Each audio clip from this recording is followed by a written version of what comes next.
Yeah, you talk a lot about culture for obvious reasons. Something that every organization I've been inside of or been able to run, um, we've started that culture with something we call mission, vision, and values.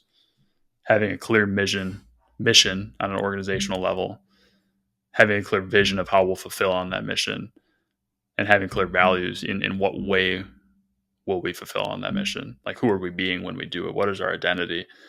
And yeah, I was actually talking through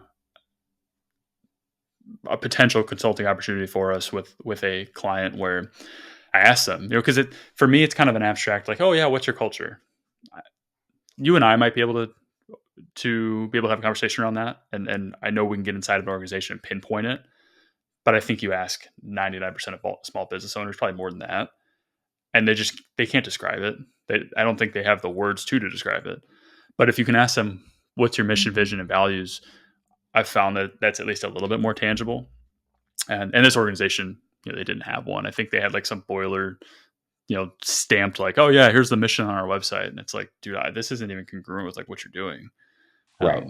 But my favorite part of that, and especially when you make it so tangible, is when you're scaling a business from say 500,000, which means, hey, you've probably got a product that's you've confirmed you have a product that not only works, but there's probably some product market fit. But there's clearly a lot of opportunity, right? If you've got a business like that can legitimately grow to 5, 10, $20 million a year. One of the biggest lacks that I'm seeing is they don't have clear organizational values because they're faced with all these decisions and they're weighing them down. They don't know how to make them. You've got a founder or a CEO that's mentally looping on them. You've got team members that are spending ungodly amounts of time trying to figure things out. That if you're clear on your values, it's a 2-second decision. It's not even a decision. There's no. It's just like running it through a filter.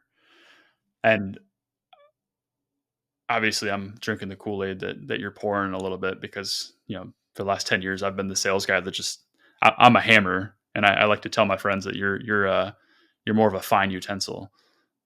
But everything's a nail to me. But I'm drinking the Kool-Aid where if you don't have those values, scaling from 500,000 a year to 5 million a year is gonna be brutal because you are going to be faced with anywhere from probably 20 to 50 big decisions. And if every single one of those is a long drawn out, like it feels like a legitimate 50-50 decision, what are the odds of flipping 20 coins in a row and getting heads every single time? Yeah. It's zero. Yeah. I think what happens for a lot of organizations is they have a moment, they do a